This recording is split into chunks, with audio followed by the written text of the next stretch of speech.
you got to create attention first. If people don't know who you are, good luck trying to create something. You guys have a multi-million person wait list for tickets. On TikTok, you have 10 times more followers than the New York Yankees. Ideas are more valuable than anything. Whatever's normal, do the exact opposite. No one comes home and said, oh, did you hear this thing? It's so normal. You get excited about remarkable, unforgettable. You're one of our Mount Rushmore type of guys because you're playing the game on extreme hard mode, and I respect you for it. It's way harder than I thought. So we completely ran out of money. We had nothing left. And then Emily turned to me and said, we have to sell our house. So we sold our house. Did you have conversations of wanting to quit? I mean, it was brutal. I feel like I could rule the world. I know I could be what I want to.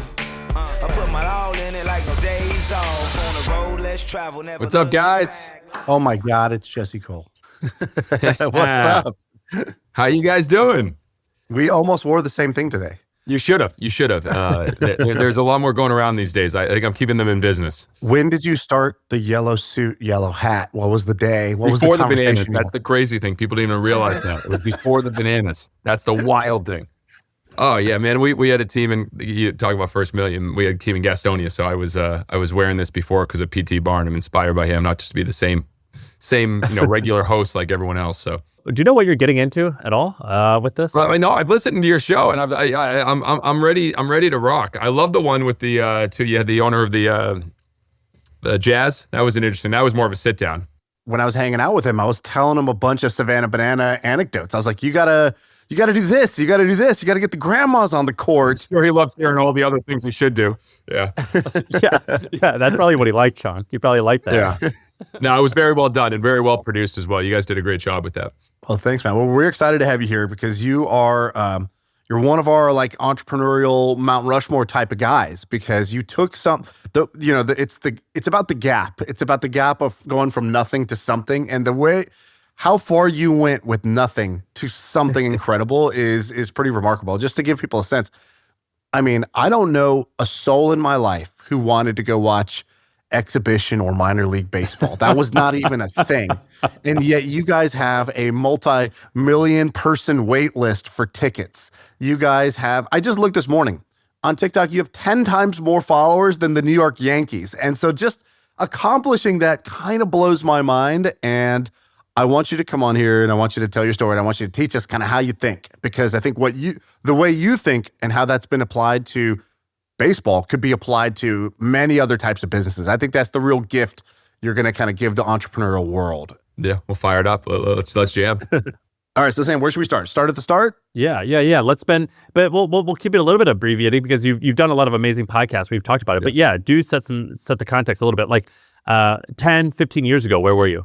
Yeah, well, I started as a 23-year-old general manager with the team in Gastonia, North Carolina, and so it was college summer baseball.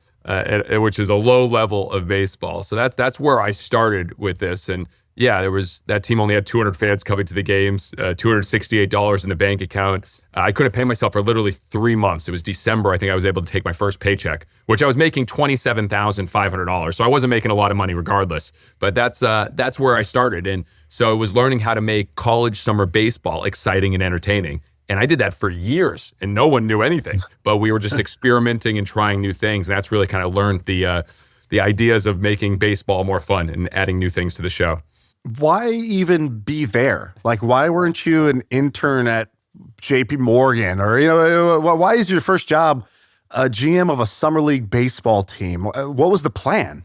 Never could have got a job at JP Morgan or any of those, for the record. I played ball. So my whole life was baseball. My dad owned a baseball facility. I was very fortunate to get a huge scholarship to Wofford College, Division I school down South Carolina. So my goal was to play professional baseball. So I was getting, letters from the Mets and the Padres and the Pirates and the Braves. And I was like, this is going to happen. And then I tore my shoulder just like that. So everyone's like, oh, you're going to go into coaching, Jesse. Your dad was a coach. That's your mindset.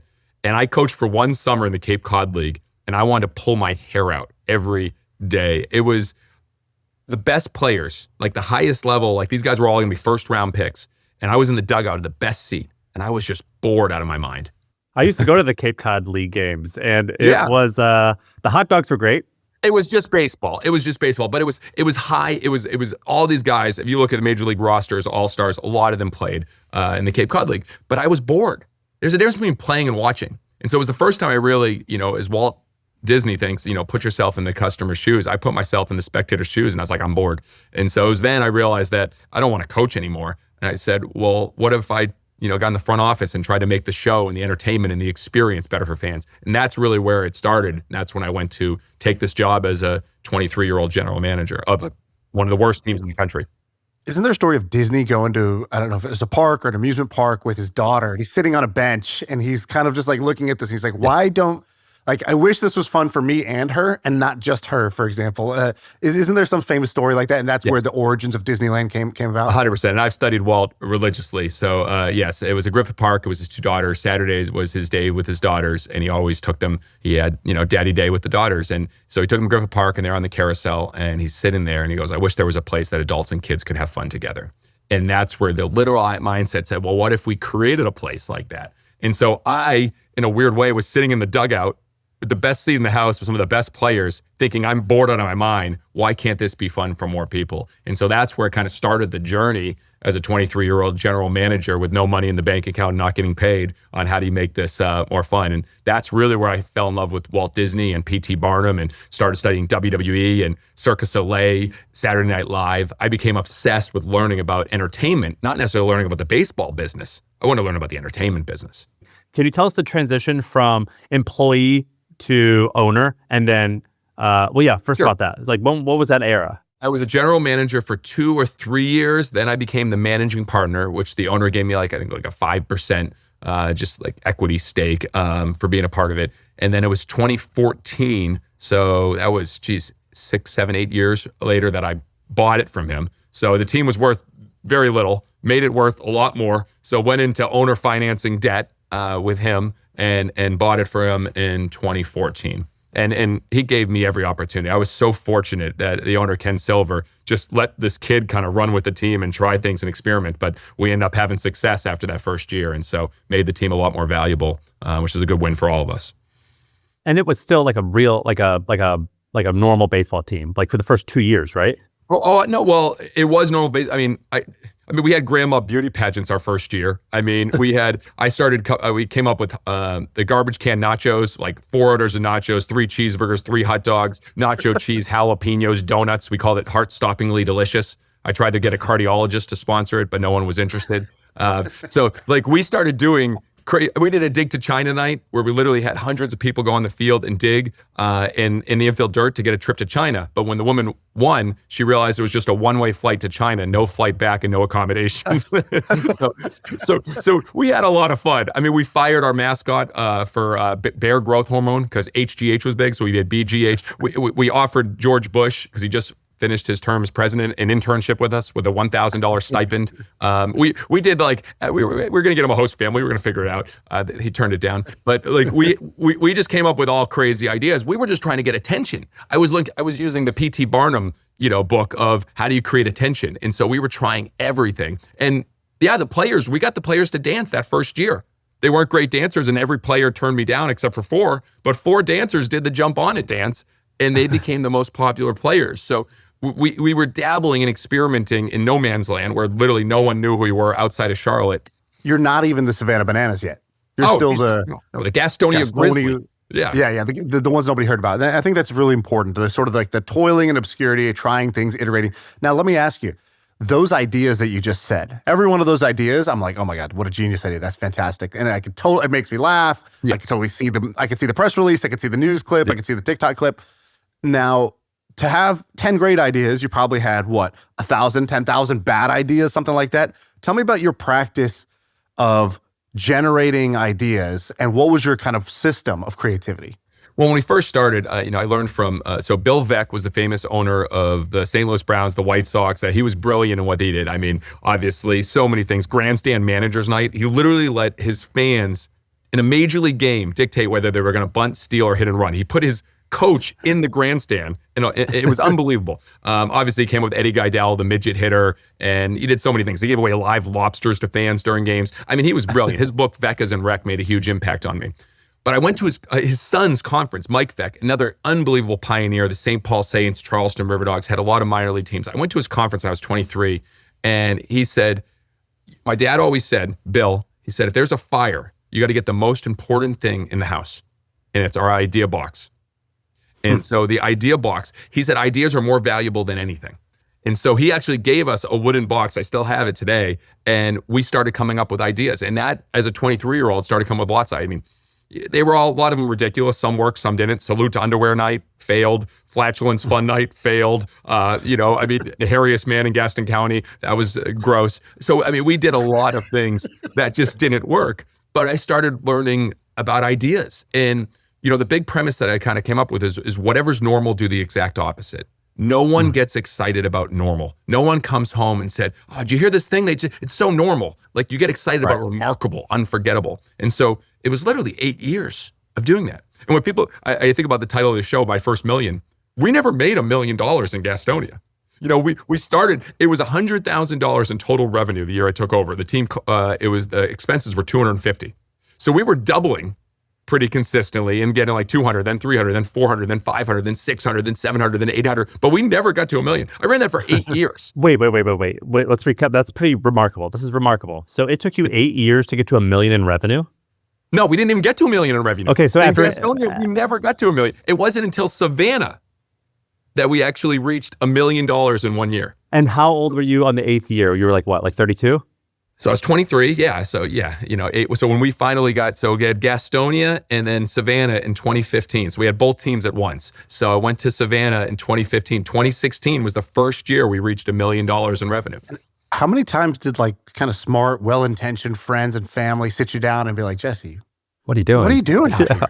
Yeah. What's going on? I was having the time of my life. Do you need some help? Do you need a job at the car wash? Like, what are you doing out there? Oh, everyone I've come across, especially family, knows I need help in many, many different ways. But they saw I was having fun. Guys, think about this. We took over a team that had most nights 50 to 100 fans. In my first year, we had nights where we were getting over 1,000 fans or 1,500 fans or 2,000 fans. By our second year, we were selling out games. Like, again, it was only 2,000, 3,000 seat stadium, but it was unbelievable. I was having the time of my life. Were you making a profit? Yeah. Oh, yeah. I mean, we got, by probably 850,000 in revenue, probably costing 600. So expenses. So it was, it was a healthy profit. It was, for college summer baseball, we were killing it. Are you kidding me? It was like, heck yeah, look at what we're doing. And, in the late 20s in Gastonia, a little tiny, I was happy. But every day I got to create new things. That's what people don't realize. I got to create things, and I got to have fun, and I got to see every day, I got to test those ideas in real time. Will people show up or will they not? Will they like this promotion or will they not? Will it sell tickets or not? Will they buy this birch or not? I got to test every day. And Henry Ford at Greenfield Village, I'll never forget, I visited, he said, Henry believed in learning by doing. And I'm obsessed. I want to be the fastest learning sports organization in the world.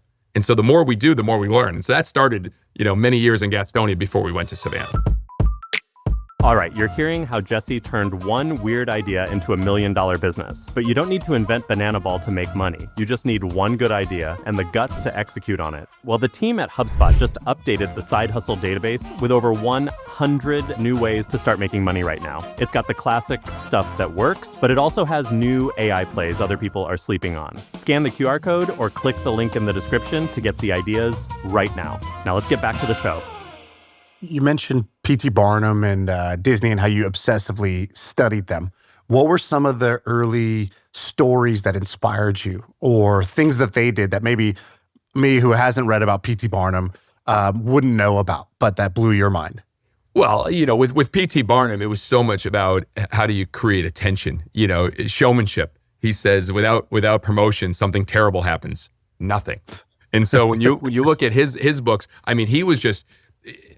he hired terrible performing musicians, violinists and musicians that were so bad that he put them outside of his museum. And so he'd say, the only way you can get away from it is you have to come inside the museum. Like he would just come up with ideas and he would bring people together. He was a master of promoter. He was also a tremendous writer. And he was always writing. He was always speaking. So I kind of took his spot as he was always a front person. You got to have someone that truly believes in what you do. And P.T. Barnum believed in his museum. He said, hey, some of it's true, some of it's not, but you're going to come in and you're going to be entertained. And he believed in that. And he went on top of every mountaintop to yell that. So I kind of took that from him. It's like, all right, I was dressed like everyone else. I'm like, no, I'm going to get a full tuxedo. By the way, the first one was black and it had tails. and it was 95 degrees in North Carolina summer night, and I almost melted. So I said, we're not doing that. So I found a yellow one that was brighter and fit the color of the Grizzlies, which was also kind of yellow. That's how that started. But it was about showmanship. P.T. Barnum was a showmanship. How do you create attention with all your acts? And then Bill Veeck, man, he was the most fans first owner ever. He would sit with the fans in the stands. He was an owner. He would literally set up and he would talk to all the fans every single night. He would go Veecking, as I made up the term, but after every game, he would go to the bars with the fans just to connect with them. You know, when he took over the St. Louis Browns, they say, what time the game starts? He goes, what time do you want it to start? Like, that was his mindset, was always what would be best for fans. And he did it. He did constant giveaways. He was first one to put names on the back of jerseys. He had the exploding scoreboard with fireworks. I mean, he was just so far ahead of his time, and every other owner hated him because he was doing so much more for fans than they all were. And so you combine that with then Walt Disney's vision, and it's kind of fun to do the impossible and put yourself in the guest shoes. Those three kind of just set me on a tone of like, let's try to combine these worlds and create something pretty special in baseball. So all of that is like you dressing the way you dress and doing the thing you do now. It's inspiring because the company is, I don't know if it's real, but the headline is that it's worth $1 billion and you're incredibly successful and you're well loved.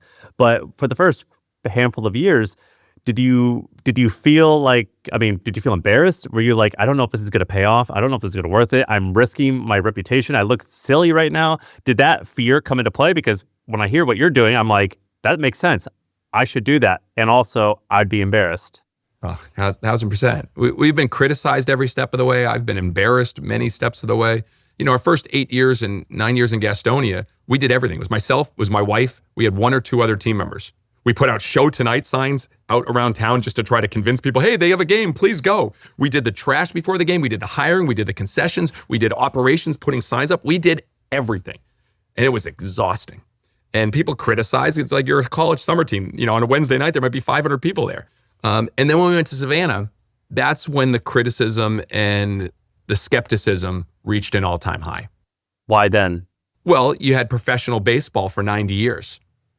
So you had professional baseball for 90 years, and then all of a sudden there's a college summer baseball team coming in.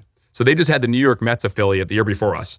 And now they wanted a brand new stadium. The city said no, they weren't going to invest because no one was coming to the games. So all the professional Savannah teams were the lowest in the league in attendance. I mean, literally some nights having 300 people in the ballpark for professional baseball. So we came in and we're going to make baseball fun. We're going to do this. We're going to do this. We're going to do this. They're like, sure you are. We've heard that before, kid. And yeah, we sold 2 tickets in our first 3 months. And I mean, we were hung up on every day. I mean, my wife she would walk in. So we had a free launch event where we were literally having free food, free drinks, everything. She'd walk into little shops, stores, restaurants, and be told, get out. Like literally told, we weren't selling. We were offering free. Hey, we just want you to come. We're the new team. We're here in town. We want to meet the community. I mean, it was brutal. Well, did you have conversations of wanting to quit?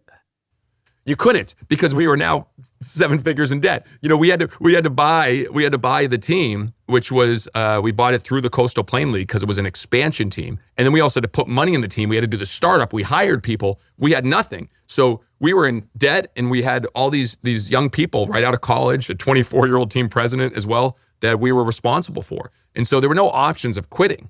It was just, how do we convince these people to believe in us? And what I realized is the only way to do that is we had to show them. As Steve Jobs says, no one knows what they want until you show it to them. We were talking. That's not good marketing. Marketing is creating an experience and showing people. So we had to get to that point. You seem like an incredibly optimistic guy, and I love that. I love your energy. And obviously, at this point, there's a lot to be optimistic about. But the era that we're talking about, things were not going well. You sell 2 tickets in 3 months, you're 7 figures in debt. And I'm curious, like, nobody's optimistic 100% of the times. There are moments of either doubt or pain or struggle. And like, so when I say rock bottom and then they're making the movie about you, what's the movie scene where the director's like, okay, this is the rock bottom scene. Maybe it's you and your wife, or it's, you at the ATM machine looking at the balance. Like, what's rock bottom when I say that? Well, we got the phone call. It was 4:45 p.m., January 15th, 2016. And that was when we were out of money. So we completely ran out of money. We couldn't cover payroll. We had nothing left. And so at that point, I moved, I think it was like $3,000 over that I had in my own account to cover the rest of the payroll. And then we emptied out our savings account, put that in to cover us for another couple of weeks. And then Emily turned to me and said, we have to sell our house. So we sold our house. Now, people don't know, in the timing of this is me and Emily had just got married. 10/10/2015. We got the keys for Savannah that same week. So within 3 months, we're completely out of money. Our first year of marriage, we have nothing left, and we have to sell our house. We found an old garage that I would like to say was turned into a studio, but it really wasn't. It was the grossest thing I've ever imagined living in. It was the only thing we could afford. She got an airbed, a twin airbed. We realized that we could only grocery shop with just $30 a week. And we couldn't use credit cards anymore because we were already maxed out. So we would go in with a $20 bill and a $10 bill into Walmart for 42 meals. That was pretty rough. That was a tough time. Dude, Emily's the one. She kept me. I don't know how because I can get into, I think all entrepreneurs, we're high performers and we think differently, but also you can spiral a little bit. And I'm optimistic, but I was like, what are we going to do? This is bad. Everybody's saying no to us. But she's like, Jesse, we did this. We got to get to that first game, get to the first game. So she lifted me up, and we knew we just had to get to that at bat. But the first thing was really name the team. Because at that point, we didn't have name the team. So we had to get people to understand who we were. And so that was the big thing too. And that's when things changed positively and negatively. Because when we did a name the team contest, everyone said, be the Spirits, be the Ports, be the Anchors, be the Braves. I was like, there's a team in Georgia called the Braves. We're not going to be the Braves, guys. But there was one person that suggested Bananas. And I remember we looked at each other and said, yeah, go Bananas. And we thought of the Banana Nanas senior citizen dance team and the Mananas male cheerleading team and a banana baby that we lift up before the game and a banana band and Can't Stop the Peeling. We just thought about all those guys. We were like, we have to go. It is perfect. And then we announced it and we got crucified. Man, we were ripped apart. Locally, I mean, it was so bad, guys. I'll never forget the St. Patrick's Day parade 2 weeks after we announced, and we're wearing green banana shirts. And we're getting booed walking through town. Literally, people are booing. Were they like baseball purists, or did they think that you were insulting the town, or what? And yes, embarrassment to the city. We were insulting the town. How dare you name the team after this silly Bananas team? I mean, it was, but nationally, we were like Sports Center, like logo of the year. And like, it was like nationally, they're like, yes, because, they didn't take the pride in Savannah. They're like, this is fun. This is gimmicky. This is cool. Locally, it was bad. But at least people knew who we are. And I believe attention beats marketing 1000% of the time. You got to create attention first. If people don't know who you are, good luck trying to create something. And so they at least knew who we are. And then when we're like, oh yeah, every single ticket's all inclusive. They're like, what? I go, yeah, every ticket. All your burgers, hot dogs, chicken sandwiches, soda, water, popcorn, dessert, all night long. No ticket fees, no convenience fees, $15. People were like, what? And then they were like, and then they started kind of paying attention that we're going to try to make everything fans first. Here's what our players are going to do. We have a banana band. Here's our senior citizen dance team, the Banana Nanas. And they were like, all right, this is a little different. And I think people were expecting us to fail. So we sold out opening night. They all came out and they wanted to see it. And then people had to wait 3 hours for food because we didn't know we were going to go through 10,000 pieces of meat in an hour. We had no idea how to do that, for the record. But they watched the show. They watched the fun. They watched the Banana Baby and the band and the players dance. And that's when they started telling everybody. And that's really when it changed after that first night. I've watched like maybe 10 or 20 interviews of you now, and we've talked about you a bunch of the podcasts. And I've noticed that you do a few things consistently. And one of them you've done here already a bunch of times. You've already named Henry Ford, Bill Vett, Walt Disney. You talk about Steve Jobs all the time. You name P.T. Barnum. You name drop all the time. And I guess I'm reading into that where, do you go out and try to find inspiration, and then do you find like a couple lines in books and you're like, that's it, that's what we have to do? Or, because I've learned, you I don't think you've ever explicitly talked about your creative process, other than I think you said that you make a list of 10 new ideas every single day. Yep. And then I've also noticed that you have these like frameworks where you say like, Walt Disney said this. And it's as if you like read this biography, you saw that one line, you're like, I live my life according to that now. Can you talk a little bit about that? Because that's kind of fascinating. Yeah. Well, like Walt Disney said, curiosity keeps leading us down new paths, and we'll keep trying things and experimenting. And it's my curiosity. So, yeah, I'll go very deep on subjects. I don't think there's a track. Yes, I do 10 ideas a day. Yes, I journal every day. But it's the the reading I get fascinated by. So when I start learning about Walt Disney, I read one book, then it guides me to another book, then it guides me to another book, then it guides me to, like, I'm looking across right now, I have an entire bookshelf of every book on Walt Disney and Disney World. Like, it's, I don't know, 100 books maybe. And then I have a whole section on P.T. Barnum. Then I have an entire shelf on Amazon. Then I have an entire shelf on Steve Jobs. Then I have shelves on like ESPN. I have every book on Taylor Swift. She's fascinating what she's doing. Marvel, Grateful Dead, all these different worlds. Because there's a blueprint on how to create something truly special, a world of entertainment that's different than anyone else. But in sports, I would say, obviously WWE, UFC, F1, they're thinking differently. But in most traditional sports, it's the same thing. You're competing to win, and our game is compete to create fans. And how do we entertain? And so I want to learn from the greatest entertainers in the world. So my framework is I'll just go very, very, very deep. And then what I do is I earmark every single page, and I know exactly when I earmark a page what I'm looking for. I've done book reports. I've done numerous book reports, like Built to Last. Tell me about a book report. Like what's so that? Book report. Yeah, so we did this as a team. So for many years in the beginning, we actually paid our people to read. So we pay them to do book reports. So we're obsessed with learning as part of our organization. So we did that for many years. Now we do kind of team books that we read as a group. But yeah, a book report, I'll go through and just kind of the biggest takeaways, the biggest things that lead to fans first, ideas, parallels. David Novak, the former CEO of Yum Brands, he had a very good compliment to me. I didn't know what it meant at all when he said it at first, but he's like, "You're one of the greatest parallel thinkers I've ever seen." I go, "Thank you, David. What does that mean?" And he goes, literally you can see something and then you can make it your own in a parallel path. And so like when I see something from Grateful Dead about what they did as far as, they brought the sound in-house, they tried to bring the tickets in-house, they let all their fans record, all of that. Then Dave Matthews followed suit. I can see that and then follow it our way. So that's, again, no real method. It's just, I want to look at examples of the best in the world. So like Jimmy Donaldson, he was with us, MrBeast. And so like I've read everything on him. We spent a lot of time talking together because he's the best in the world at YouTube. So I try to ask all those questions. I think that's just, you follow your curiosity. What'd you steal from Jimmy? Well, the biggest thing I was fascinated with him was the YouTube growth on how he looks outside of the country. 70% of his views come from outside the U.S.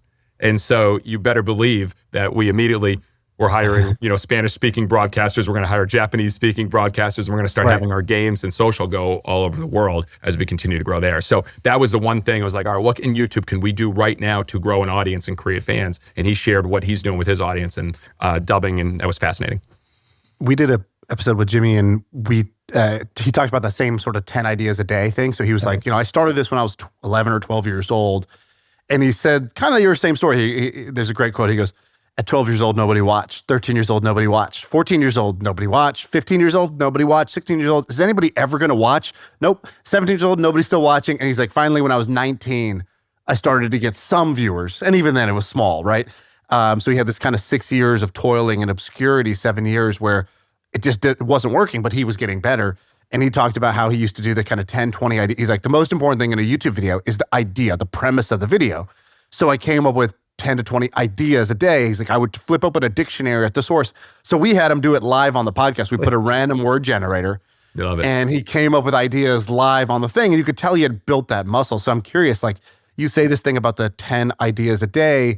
Is that like you used to do that early on? Are you still doing that? Is there a sticky note on your desk right now with like 10 ideas you wrote this morning? I did 2 groups of ideas. No, I have, here.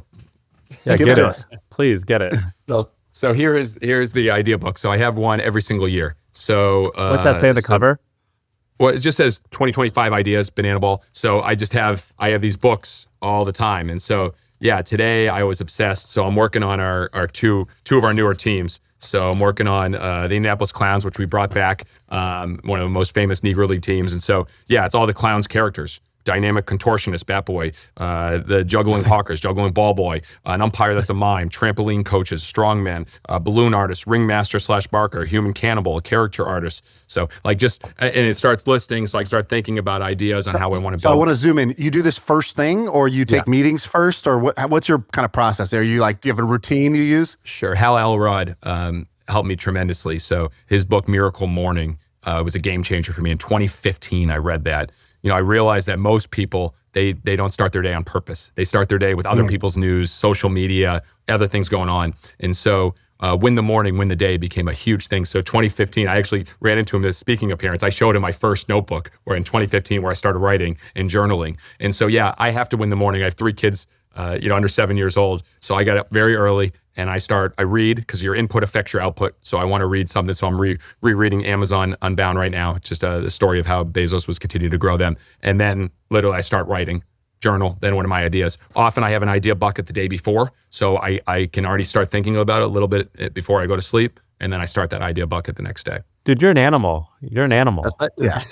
I love it though. It doesn't feel like it's never felt like work. There's certain things that if you really love, like ideas, if I've come up with good ideas or ideas that are exciting to me, like I'm fired up the rest of the day. I have great energy.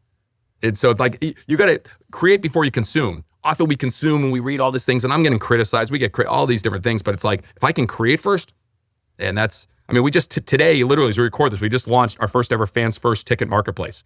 So secondary market right now, we're getting killed. People are spending $400,000, $500,000, $600,000, $700,000 for tickets, and often they're getting scammed. We built our own one, face value, no markups, no fees. We just announced that 30 minutes ago. Like that fires me up because I'm going to learn. We're going to get it out there. We're going to start experimenting. Like, you get to do new things. That's what Walt Disney, you get to try new things constantly. And I love that. I feel like you've hit escape velocity and people now recognize, oh wait, this is something special. And you have a lot of momentum going. And I'm sure whether it's speaking fees or like speaking gigs or just meeting interesting people throughout doing what you're doing, you've now gotten into some pretty interesting rooms. Like you've mentioned reading about Jeff Bezos. You'll meet Jeff Bezos if you haven't already. These things will happen because I think everybody can take inspiration from a brand builder and a fan first, customer first mindset that's like not just words, but actually put into action in all these really interesting ways. Who have you met in this that kind of was like a wow moment for you? And I'm curious, what do they want to learn from you? What do they pull from you? Because I think, it doesn't matter how sort of successful you are in one industry. I think there's a lot they can learn from you. Well, I appreciate that, but whenever I get a call with one of these people, I'm picking their brain like crazy and asking questions. But yeah, it's just a question, tug of war. Yeah, it usually is. It's funny the FaceTimes and the videos and the calls that I get now. But one that stood out for me was Bob Iger a couple months ago, and I have so much respect for what he did and to continue to make creative the heartbeat of Disney. I think it loses sometimes it ebbs and flows with the creative. And after Walt was gone for 20, 30 years, they were figuring out. Then Michael Eisner and Frank Wells came in and went crazy. And then Iger kept it going to a whole nother level. And now again, trying to bring back that. That was a 30-minute conversation. I walked out fired up. So, there's, it's a wide array, from, the heads of WWE and some WWE wrestlers to actors to actresses to a lot of musicians. Now I'm hearing from a lot of musicians, big time football players and, athletes. But, I think my biggest thing is I always just want to host them. Come out to our show. You learn by watch how we literally start entertaining 7 hours before the game. Watch how we stay 2 hours after the game and continue entertaining. Like, that's what Taylor Swift, she's like, I'm going to do a 3-hour and 45-minute set, which is crazy because I want to over deliver. And so we look to over deliver with everything. And so, I enjoy hosting people more at our shows and getting to meet them and share with them the behind the scenes. That's where I get a lot of joy. When I hear you talk, I think I would never want to compete against this person. And we've we've had a bunch of people like that. I think Jimmy was one of them where you're like, oh, this guy's just like, he's gonna die or win. I mean, there's you're going against a crazy person. You don't seem motivated by money. You don't seem particularly competitive with the outside world. You must have a chip on your shoulder, and what caused it, and what's kind of forcing you to keep on moving forward. Yeah, name that chip. Certainly have a chip on a shoulder, and I think, but that's not what I'm chasing. I mean, yeah, a chip on my shoulder. I was an only child. I always wanted to make my dad proud. That was kind of a big thing for me. I wanted to make my dad proud. He worked really hard, spent a lot of hours working, and I always wanted to do well for him. But then I didn't get drafted, tore my shoulder. I think often I've been, misunderstood is probably the way Bezos would explain it, like misunderstood. And, we've got criticism every step of the way. In Gastonia, what are we doing here? In Savannah, how dare you bring college summer baseball? How dare you name the team the Bananas? How dare you leave traditional baseball to create this silly sport called banana ball? It happens all the time. The one that really fires me up now that I have a folder saved, it's a fad. It'll be gone. Their 15 minutes are up. I have every one of those saved, and I will never say anything back to them. Except some people, when they get really going, I just write thanks for the inspiration, because it actually, and I mean that sincerely. those, the and ones and all the groups that have kind of come along and disappeared, I get fired up about because we are completely misunderstood. People think we are the Harlem Globetrotters. We're building a sport. There will be a world where the kids' first ball they pick up is a yellow banana ball. There will be a world where banana ball is played all over the world because of the entertainment level, because it's not just about people who love the sport. They love the fun. They love the show. Plus, they love the crazy talent that these guys can do with backflip catches and trick plays and the celebrations. They love how if they sit in the upper deck, we're going to come up there and we're going to give them flowers and we're going to throw giveaways and we're going to put on a show no matter where they're sitting, even if they're the furthest seat away. And so I get excited for that. Money, again, 10 years ago, we had nothing. And so now, yes, we're very fortunate with the businesses, but I chase moments. Like there's certain moments. Our first game at Fenway Park, I was a kid who grew up with a goal to play at Fenway Park, grew up south of Boston. And we had the largest crowd of the year there. And we're all singing the moment Yellow, which is a powerful moment. You've probably seen the videos. Yeah. And everyone's got their flashlight. The whole stadium is singing Yellow. And I'm on the field and saying, look at what we get to do together. Or our first football stadium with 81,000 fans. And we're putting on a halftime show with 250 people in the middle of the game, which should never happen. And I'm jumping up and down because I'm feeling it. When we're going to do a 100,000 seat stadium, when we're going to do a cruise, where, all these, we're playing aircraft carriers, all these things, play games at beaches. Those moments fire me up because you get to feel a part of something and you get to feel alive. I think I want to feel alive, and I'm sure you guys get that feeling too with certain things. It's not the money, it's these moments that, really light me up. You're sort of like this joyful version of Dana White or Vince McMahon. I think Dana literally said the same thing in a press conference. He's like, we're in the business of moments, and he goes, we sell good moments, and then sometimes we sell holy shit moments. And tonight was a holy shit moment. He's talking about a big knockout that happened. We're a similar mindset. I've got to work a little bit with those guys. Haven't connected directly with him yet, but he creates these moments that you never imagine. I love it. That's amazing. He's just sort of like rage fueled more so than you're like, I want to create this amazing family fun. But I think that's part of the nature of fighting versus baseball. Yeah. Today's episode is brought to you by HubSpot. Did you know that most businesses only use 20% of their data? That's like reading a book, but then tearing out 4/5 of the pages. Point is, you miss a lot. And unless you're using HubSpot, the customer platform that gives you access to the data you need to grow your business, the insights that are trapped in emails, call logs, transcripts, all that unstructured data makes all the difference. Because when you know more, you grow more. And so if you want to read the whole book instead of just reading part of it, visit HubSpot.com. When you step back, how do you sort of figure out the good ideas versus the bad? It's easy to come up with 10 ideas a day. It's easy to sort of think of these things in hindsight. But, when you say the ticket price is $25, there's no ticket fees, we sort of round off the change. That's cute when you're selling 200 tickets. Now you're selling, I think I did the math, this is like tens of millions of dollars you're eating in cost by eating the ticket fees or revenue left on the table, depending on how you wanted to look at it. Every bit of it, yep. And, I'm sure there's someone over there with a spreadsheet who's like, Jesse, this is not, can we not do that anymore? Like, can we charge for hot dogs? Because, this is. They know better in our organization at this point, but yes. Well, I guess, what are your principles? So one thing you've talked about is fan first. And I think if I go to 100 businesses around here, I said, are you a customer first business? They would all say, of course, customer matters. But then you go look at their actions and they're totally out of line with customer first. And so what are the different principles you have or the things you find yourself repeating over and over again that sort of, or when a new person comes in, they really have to almost break their brain and rebuild it to work the way you guys want to work and come up with the ideas you guys want to come up with? Yeah, well, we started simply by naming our company Fans First Entertainment. So that was the start. So by naming the team Fans First Entertainment, it made it very clear who we are, who we work for. We said our mission, fans first, entertain always. That's what we do. As we've grown, we've developed a little bit more of our core beliefs and our fans first principles, which we talk about all the time. So how we hire, who we are is, I try to keep things very simple. Always be, so it's alphabet, always be caring, different, enthusiastic, fun, growing, and hungry. So that is who we are. And so even when we hire people, an essay, how do they fit those core beliefs? And then we have, show us your future resume, because we're not really interested in what you've done in the past. We want to know what you want to do in the future and how do you fit. If you say you want to stay in the same position for the next 5 years, you're probably not growing and hungry. So we can find that out. Then a few years ago, we developed our Fans First principles, inspired a little bit by Bezos and his 14 leadership principles. We developed 11. And 11's a very big number in banana land. So the 11th letter of the alphabet is K. and the symbol for potassium is K. So we use 11 a lot. I know it sounds like kind of silly, but the reality is we realized this all started because of a banana. And if you think about Walt Disney, they were out of business, bankrupt, and he said it all started because of a mouse. And they had a lucky Oswald rabbit was stolen from them. He had nothing. And then he came up with Mortimer Mouse. His wife corrected him, said, let's do Mickey. And that kind of changed everything. So for us, it started with a banana. So we have 11 fans first principles. We have 11 rules of Banana Ball. We do our countdown from 11.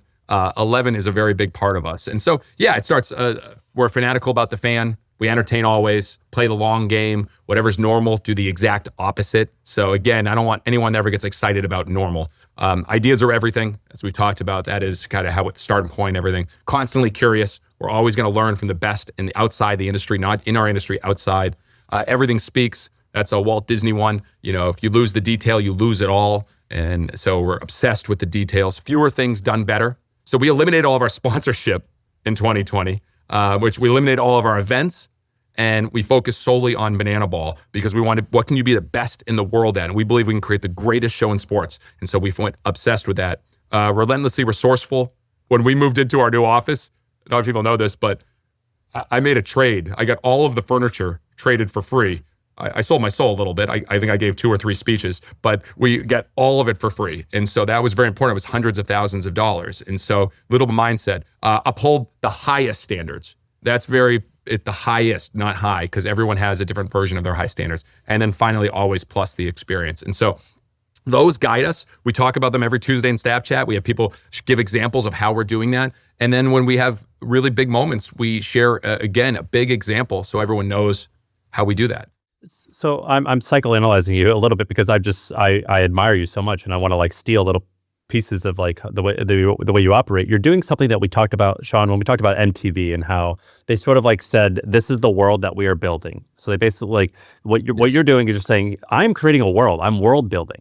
I'm not necessarily empire building, but you're creating this world with its own rules. And I think where a lot of entrepreneurs, myself included, fall short is you say like your values and you're like, well, I'm just kind of going through the motions of getting it done. And if I asked you what your values were, sometimes people wouldn't even remember what they are. Or they would just, do it because they have to. You do this really good job of creating these rules and processes that you actually abide by. And some of them sound incredibly silly. Like, you have, you have all these phrases, like you had the one city world tour. I think your first world tour, it was just in Georgia or Macon, Georgia, I think. There's meaning behind that. In the whole thing, there's meaning behind that, which I can get into later. But well, yes. The point is that there's intention and meaning to everything. And I think a lot of entrepreneurs, they don't have the courage to say, this is the world that I'm building, and here's the rules and laws of the world that I'm building, and I'm going to stick to them. And some of them might sound silly, like wearing a yellow tuxedo all the time, but there's a reason for them. But if I live it according to the rules, it's going to actually become a thing. Did you always have that in you? Or is this like something where like you've learned, like, man, if I just say it enough times, I'll start to believe it and it'll start to become true? Like walk us through that. No, I guess if you're average of the 5 people you surround yourself with. My 5 people have been, Walt Disney, Steve Jobs, Jeff Bezos. And I mean that not arrogantly. I have read and learned more of what they think, and that's around me. And so Walt Disney was a world builder.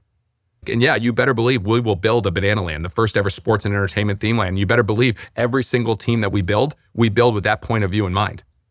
I mean, if you don't think we just built the Loco Beach Coconuts and we're not going to build the Loco Beach, you're crazy. And if you don't think we built the Indianapolis Clowns with a homage to the history of the 1940s and 50s to build that land re-up, like all of this has a bigger picture. So I've surrounded myself with that, and I think it fires me up. And there's certain principles, like I want to go back to the One City World Tour. Start small, dream big. One City World Tour. We still call it a world tour. We've got numerous opportunities to play internationally. We've turned it all down. But we call it a world tour because that is where we are going. That is our vision. That is what we believe. And so we're going to continue to call it, and then we will pretty soon start doing international. But everything we do, the cruise for the first time, a football stadium for the first time, is a one city, dream big. We did a few football stadiums. Now we're doing 10. We're doing multiple nights at the Superdome and the Patriots Stadium. And literally we're doing Kyle Field and Neyland Stadium with over 100,000 fans. That was a one city test. And now we're expanding it. So yeah, I never thought of the world builder, but I love it. When you can create everything and control everything, What people don't realize, control is such a big part of this. Most people give up control. And when you give up control, you lose more fans than you realize. We built our own ticket system. Now we built our own secondary ticket system. We do all the merchandise in-house, everything from warehouse. We do our logistics in-house. We do the entertainment in-house. We do our broadcast in-house, which leaves millions of dollars on the table because we're doing it all on YouTube. And so like when you do it all in-house, you afford yourself the opportunity to learn and to fail, but also to connect closer with your fans because you can see directly how they're responding and not outsourcing your core competency. And so that's part of this world, I think, is, Walt Disney wanted to control everything when people came into his theme park. And, he couldn't control a movie theater. When you go into a movie theater, could be dirty, could be gross, who's serving you, sticky, the food, all that, the lighting, all of that. But he can control Disneyland. And I think about that often. Did you raise money for this, or do you control 100% of this business? What does the business side look like? Yeah, well, we went into a lot of debt. We took in the opening debt, and it was just my wife and I, and we paid that off very quickly. Fortunately, after our first 2 years, we were, selling out games is good for the business model, and especially the more fans you sell out, it helps. And then the merchandise has been bigger than anybody's ever imagined. So, yeah, no, we get offers daily, probably at this point in emails, but we've turned them all away because they're interested in a return, and they're interested in some controlling aspects, and I have no interest in return. If Cheryl would say start charging taxes, start doing shipping fees, start having more sponsorship, take the huge TV partnerships, there'd be easy probably 50 to 100 million just like that. And that'd be a no-brainer for an investor, but that doesn't interest me. So yeah, my wife and I own it 100%, and we don't plan to change that ever. Do you, on your weekly leadership meetings or whatever you guys have, do you pay attention to the finances at all? Or do you just say like, revenue is a scorecard if we're doing things right? That's all I care about. Make sure I have enough money in the bank to go do what I want. You focus on the metrics that matter most to your customers. That's what I pay most attention to. So you better believe that I pay attention to the speed of every game. I pay attention to how long the merchandise lines are at every game. I pay attention to how many trick plays are, how many ball force sprints. Do you have a metric for like wait times on merch? What's the wait time right now?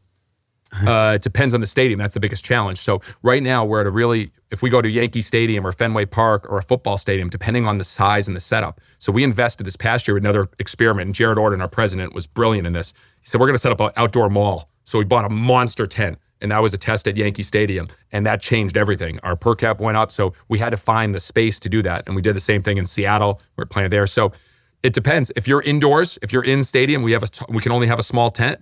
It's really bad. My goal is to get everyone within 10 minutes. We're not close to it right now. But the same thing at serving all you can eat food. Right now in Savannah, everyone can get fed within 5 minutes.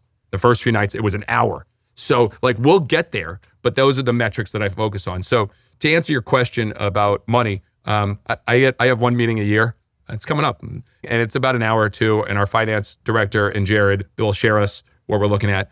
And me and Emily just said, all right, great. Where are we reinvesting? And this is what Dana White said too. I think Dana White, I heard him say, he's like, I meet with the CFO occasionally, but I just, I don't really care. It is what it is. And again, we're very healthy, and all the estimates that people have are dramatically low on where we are. We are very, very healthy. And I know that. I pay attention to right now, we're going, obviously you go into Christmas holidays. So how many fans are we serving merchandise? How quickly are we serving them? How quickly are we getting it out? We have a huge 100,000 plus square foot warehouse that we have now. And our team is like, get out, get out, get out. How quickly can we serve them? That's the things. So I'll know exactly how many people we serve. When we do a 24-hour shirt, we go through 30,000 orders in 24 hours. I know the metric this year versus last year, and how do we continue to grow that? Because that means we're creating a better product and a better experience and have more fans. Social media, I pay attention to all that as well. Have you ever heard the founder of Airbnb talk about the 12-star experience? Do you know this framework? I love Brian Chesky. He's one I would love to meet too. I've taken a lot of inspiration from him. Yeah, like the helicopter, the fireworks going off, the red carpet. Yeah, we'll connect you with him. But one of the things you reminded me of was there's an anecdote about you pointed the cameras at the game, at the stadium, at the fans, instead of at the game, because you were like, I want to watch from the security camera when people get bored and when they leave. Is this true? Because you wanted to basically study the fan experience and try to understand where are the lulls, where are the dips, almost like how Jimmy would look at his YouTube video retention chart and say, oh, at 7 minutes, there's a dip.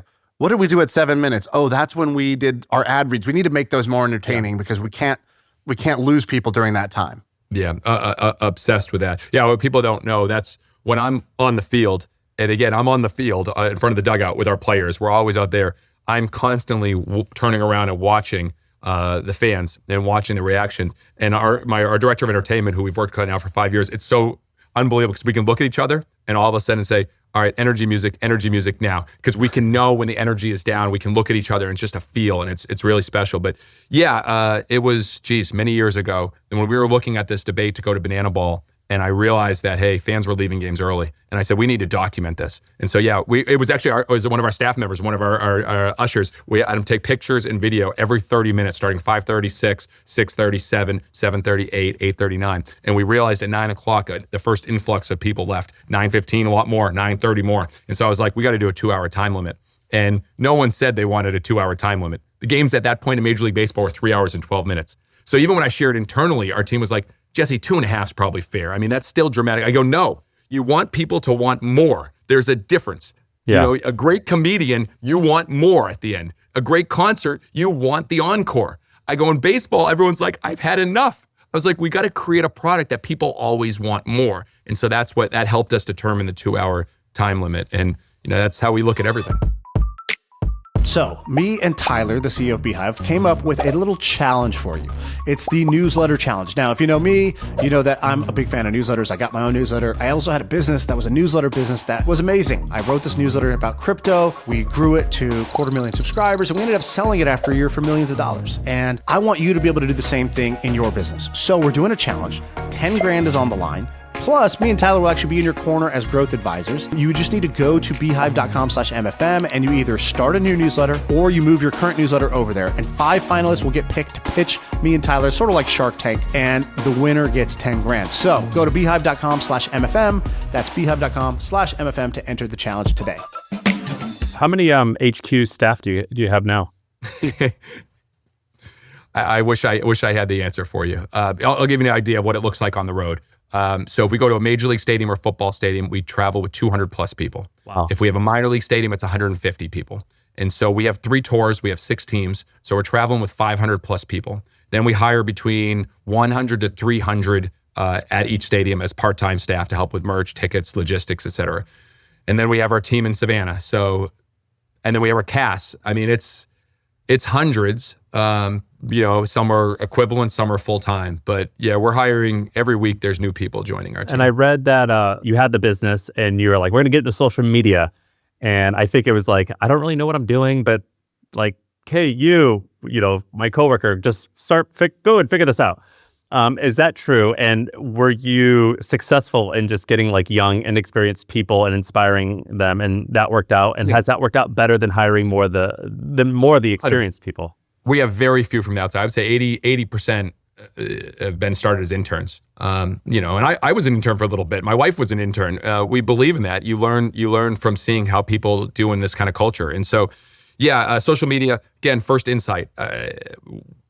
Can't Stop the Peeling. 2016, we created a music video to it. And Justin Timberlake, we made Can't Stop the Peeling. It was a very rudimentary video, but I remember watching it, put it on Facebook, and I was like, 10,000 views, 20,000 views, 30,000 views. It got like 100,000 views. I was like, whoa, people like this. And I was like, let's do more of this. And again, so once TikTok came around in 2020, when we started paying attention, one of our interns, I said, just post every single day. She goes, what do I post? I go, I don't know, but make baseball fun. If it's make baseball fun, if it fits that overall brand, do it and we learn. And then nothing happened the first few weeks. Then we had one that hit. It was like, all right, it's our players. What are our players doing? Okay, now let's do this with our players. How about a music video with our players? How about this? And just kept iterating. We posted every single day from 2020. And so that's literally how we learned. And you think about our second team, the Party Animals, they have more followers than every Major League Baseball team on TikTok because we started with them, in 2022 or so. And so, everything is just, you can't be afraid of failing. I mean, every night we do 10 to 15 promotions we've never done in front of a live crowd. Games, skits, ideas. Every single night we have our scripts and, it's different colors to show the new things we haven't done before. That's where you learn. And so we're not afraid of failing because we're just going to keep trying new things, and our fans will give us the benefit of the doubt because they know, hey, they're just going to try something new next, and they're going to keep trying. Somebody told me you guys treat this almost like Saturday Night Live. Like you have the pitch meeting, the way Saturday Night Live has this kind of weekly schedule where they pitch and then they script and then they rehearse, then they sort of edit from there. Like, is that what you guys do? So you solve first your problems, the fans. So the starting point of everything is what are the friction points from your fan point of view, and then you can do it from your organization's point of view. So the friction from the fans, too long, too slow, too boring, you get nickel and dimed, all that stuff. So we just kind of went from there and to create that. Then from the internals, like, okay, creative. It's hard. It's hard to come up with creative ideas all the time. I mean, I know these idea books, it's hard. And so we said, all right, well, who's been sustaining creativity at a very high level for a very long time and doing new shows constantly? Saturday Night Live. So you better believe I bought every book on Saturday Night Live. And then I realized, guys, there's a documentary on a week behind the scenes of Saturday Night Live. I think James Franco did. I was like, guys, we have to watch this. So our creative team was a small team back then. I was like, we watched it. We're like, all right, they come in Monday. And then they pitched the idea. It was a John Malkovich. It was the host that way. They pitched to John. Then they pitched to Lauren. Then they start writing. Then they have an idea session. Then they have a table read. Then they start getting the props. And then they do it. And then they do a show at 8 o'clock in front of a live audience. And they watch what hits with the live audience, what doesn't. Then they put the new ones into 11:30 and cut everything else out. It's like, guys, we're the same thing. Like, let's just do that. And so we built it. It's Tuesdays because Monday's our travel day. So Tuesdays are OTT session, over the top ideas. Everyone comes with ideas. So we actually have a form that you got to fill out. Even just midnight. naming it over the top. Yeah, 100%. So yeah, over the top. And so form got to fill out by midnight. So we have all the ideas, whether it's a walk-up, whether it's a celebration, whether it's something in the crowd, whatever that is. And then if there's a video or a full description. And then our meeting starts at 10 o'clock. We review all those. Then we have a smaller group meeting at 11 o'clock. Then the players share some of their ideas, broadcast share some of their ideas. And by 4 o'clock on Tuesday, we have a table read where we go over what's going to be in the script. Then we start getting the props, the creative. Then we do rehearsals in Savannah. Then we do rehearsals in the city. Then we do rehearsals in front of our VIB, our very important bananas, which is our special VIP group. And so we get to watch them. How do they react? Are they taking video? Are they into it or not? And then we put it into the show. And that's repeated with every one of our teams. This business sounds so hard to run. You have, so you have just the production of the SNL, so you have your personnel issues. You're going to have some personality clashes. You're going to have like paying them and keeping everyone in line, and then getting funny stuff out the door. Then you have merch. I think merch makes up half or 40% or something of your revenue, which is hundreds of millions of dollars. So you have supply chain issues. Then you're traveling with hundreds of people. Then you're doing social media. I mean, this is an incredibly complicated business. You're playing the game on extreme hard mode, and I respect you for it. It's way harder than I thought. When you name it all, I'm like, oh my gosh, there's so much. And then you just have like normal company operations. And the principle is don't do the same show ever again. Every show has to be brand new. And yes, the logistics are impossible. We hired someone from the military that helped us, and because we've got trucks all over the country. Multiple trucks. When we're going to a football stadium with 100,000 people, we need 12 to 14 trucks. But then we also have 2 other games in another part of the country that we need separate merchandise, and the teams are playing each other at different times. So we're bringing all the merchandise and all the show and all the props to go there. And then we're flying everyone around the country, getting them in. It's crazy. But then check this out. Look, if you move your head like this, it looks like you have 2 books behind you. I think you wrote 2 books, right? Just Jesse 3, Cole? yes. Yeah, oh my God. Yes. Okay, so Jesse Cole has 3 books. And then I also read online, and then you have the Hulu documentary, and I think you have another one somewhere else. Yeah. And then I think I read somewhere online that I think you said you don't take a salary, or you're one of the lowest paid people, and that you live off of your speaking fees. Yes. Okay, so Jesse has a book, 3 books, documentaries, speaking fee, and then this monster of a business that is incredibly complicated. What price are you paying to do all this? It's a good question. I think it's the right question. I believe in doing what gives you energy. I'm very, very fortunate that what I do gives me energy. When I first started in Gastonia and I was doing everything, operations, hiring, you name it, I was worn out.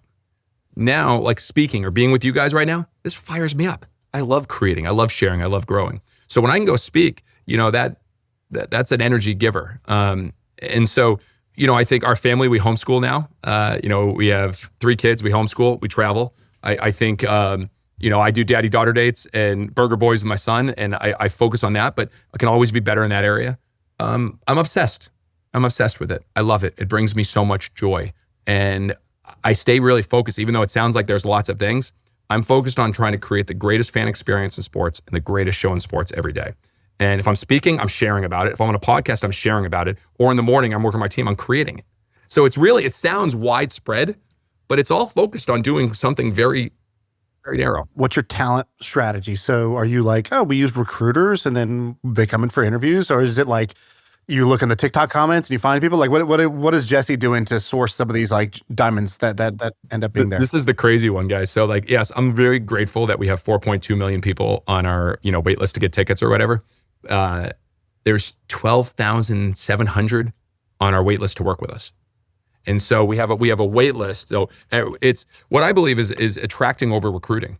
If you're very vocal on who you are and what you stand for, you often attract people. And I attract people I never imagined we'd attract. That I mean, even you guys. I was listening to you guys before we even knew each other. Like again, I'm so grateful for that. And so yes, and I'm working with Cirque du Soleil right now on bringing on some cast at a higher level, because you better believe the Indianapolis Clowns, it's going to be the greatest show people have ever seen.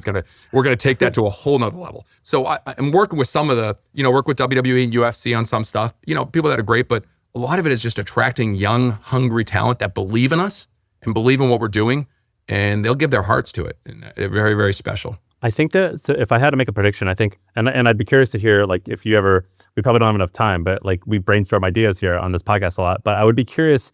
I think that, so Arie Emanuel, who runs Endeavor, and they own WWE, UFC, PBR, whatever, a ton of stuff. He did this great podcast with Patrick O'Shaughnessy, and he was like, basically, I'm making an anti-AI bet. So he was saying like hotel bookings for Thursdays are now up through the roof. Busy drive times are at 11 a.m. And he's like, basically people are working less and they want to go out and have experiences. And so my prediction for you guys is that there's going to be a second win. I mean, you're already like at like, you're I don't want to say you're at a peak, but you're killing it right now. I think there's going to be another like macro trend that pushes you even further up this mountain of glory. Are you feeling that? And also, have you seen any other, like, a lot of people don't realize this, that Cirque du Soleil is a multi-billion-dollar company. Have you seen like any cool events businesses that like are shockingly large or well-run or that inspire you?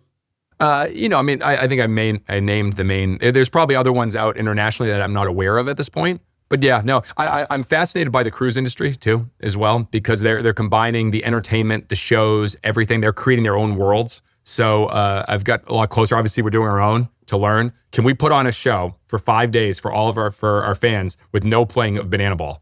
So that's a good test that we're looking at. But yeah, no, I don't think I look at that. But I'm fascinated about the youth game of banana ball and developing that. We did a one city world tour test with a youth tournament that sold out in Cleveland. Had kids from 48 states come in. So we're going to build the sport that way, and then obviously continue to look at. I mean, we're going to do a tour movie. I'm really inspired by what Taylor Swift has done and how she built that ecosystem, created a great tour, then all these little, things from the flywheel that jumped off it. We're going to do some of that. We're creating original music. So I haven't announced, but we have an unbelievable music partnership with very well-known group that's going to help create original music for us. So all those steps, I think, are going to take the show to another level. If we keep making our show better, I believe everything will take care of itself. We can never settle for, hey, that last year's show was great, let's do the same thing. That's what scares me. If we saw you when you were a kid, like a teenager, 12 years old maybe, what would we have seen? Were you like selling CDs and like hustling entrepreneurially? Were you like Mr. Popular at school? Yeah. Were you on the fringes? Like, who were you when you were young? And would there have been any clues that this is who comes out of that? Yeah, no, I was a shy kid to start, and then when I was by myself a lot, and so I mean, I remember literally during the summer, my dad would go to work, and I was like 12 or whatever. 30 days. He's like, Jesse, what'd you do today? I was like, I rode to Alex's house. I rode my bike to John's house. I didn't do that. Like, I didn't have a lot of friends, and I had my friends through baseball. And so anytime I was around my baseball team, I would try to create attention. I would try to do anything because it was my time around people my age. And so, I think that love and being around people, I think I didn't have that as much.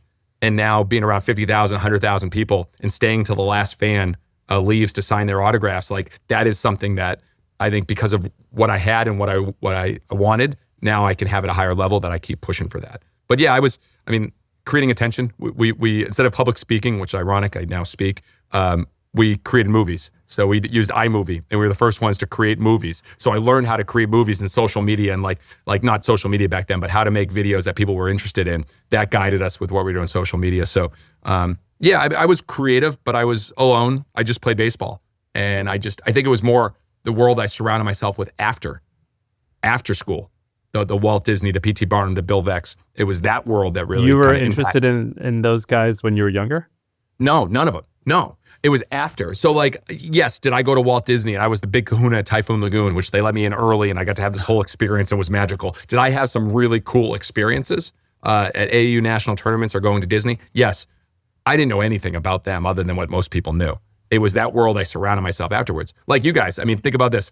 10, 15, 20 years ago, it's what you've learned now in the last 10, 15 years. That world has impacted you. You know, maybe there were some influences obviously back in school, but it's more now. You find this new world of entrepreneurs and creative thinking and creators and that inventors, and that fires me up. Shaan, have you ever seen the talks? So Jesse does these things on his Instagram where he gives the players a talk before the game. I don't know if it's like new players or something like that, or if it's before every game, but you have the guys in the stands. No, I haven't seen these. Okay, so he gets everyone. I'm going to tell the story for you, Jesse, as an outsider, and you can correct me if I'm getting it wrong.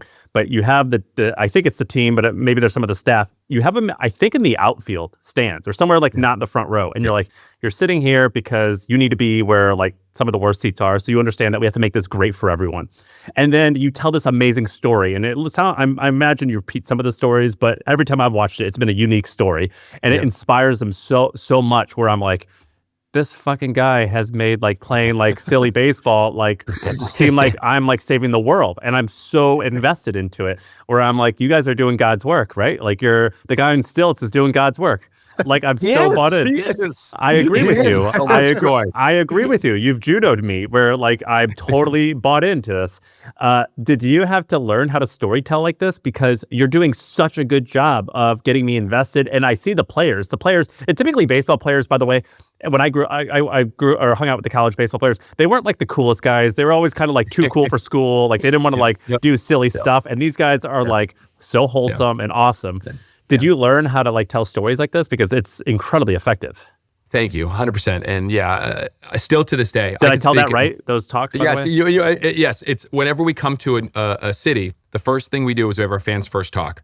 And so that is the entire staff, the cast, the players. So we can have upwards of 200 people in those. But yes, both teams, the players are there. And every week we have a new talk. And it is one of the most stressful things for me. And I'll tell you, I could speak in front of a Fortune 50 company or 10,000 people. I'm more nervous speaking to our 150 people because I know our words mean so much to them, and it's weighted differently, and I care truly how it impacts them. So yeah, every week it's like, what's our message? How does it fit fans first? How does it fit a principal? How do we, like win the upper deck? We talk about that all the time, win the upper deck. And, I just think about, I have a lens now. You guys look at this, like two lenses I have is a friction fighter. Wherever I go, I see friction. So this is what Walt Disney said. Whenever I go on a ride, I'm always asking what's wrong with this thing and how it can be improved. If I go to a restaurant, if I'm driving down the road, if I'm going to a store, I notice what are the friction points from a customer point of view. That's just my lens. Now, the other friction or the other lens I see is I always see stories in everything. Anything that happens, what's the story that can be told? And when I think about speaking, it's like, what's your story? What's your message? How can people get one main thing out of it and then leave? And so that's what those short speeches. So like, to give you an example, one I haven't shared in forever was Russell Wilson. You guys know the quarterback in the NFL. He played for me in Gastonia. Mm-hmm. And literally the first night, I had all the players come down from the roof and to high five the fans coming out to the field. And I said, guys, just, hey, high five the fans, get on the field. We're going to do the starting lineup. So I'm up on the roof and like batting first for the Gastonia Grizzlies from NC State, number 1, Russell Wilson, he goes down. Batting second from Clemson, and each one goes down. And I'm up on the roof and I see all the players on the field, except for Russell Wilson. So finally, I see everyone in the field except Russell. So I go down onto the grandstand. I see he's way out in the left field grandstand. He was high-fiving every single kid in the stadium. He was 22 years old, and he knew what mattered. It was high-fiving every fan more than getting out of the field. And I just think about moments like that. Guys, we're doing something so much bigger than just putting on a show. It's how we make people feel. You put yourself as that 5-year-old kid, that 7-year-old kid that went to their first game, and all you wanted was an autograph, you wanted a ball, you wanted to high five your favorite player. And how many times did you not get that? We can provide that every single day. And now you guys are even bigger, looked upon even bigger than some of those major leaguers now. We owe it to that kid to do that. And so we just share these messages and examples every day this morning. Yeah, you gave us the speech. I'm ready. Well, that wasn't the speech. I want to go work on my dance. I don't You think I've said shared that one with the guys. I don't think I've shared that one because it was back in Gastonia days. So you brought me back to that one. So I'm in, man. I'm in. Jesse, there's a quote that you remind me of. We can leave it on this, which is this is John Wesley quote. He says, "Light yourself on fire with passion, and people will come from miles to watch you burn." And I feel like that's what you've done. Like you have lit yourself on fire with passion, and you've done that with this thing that none of us even realized we wanted.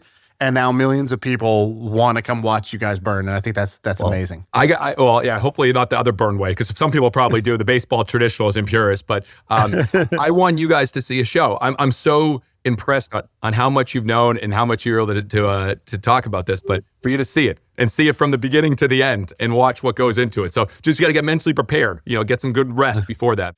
Well, God bless you. Thank you so much. We appreciate you coming on. This has been an all-timer.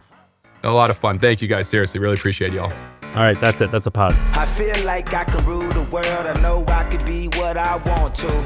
I put my all in it like no days off. On the road, let's travel, never looking back. All right, everyone, if you're listening to MFM, you probably want to make more money. Well, I want to tell you about a podcast you might want to check out. It's called The Sales Evangelist, and it's hosted by Donald Kelly. Each week, Donald interviews the world's best sales experts who share their strategies to succeed in sales. They share actionable insights and stories that will encourage, challenge, and motivate you to hustle your way to the top. If you're someone looking to raise your income level, check out The Sales Evangelist. You can find it wherever you get your podcasts.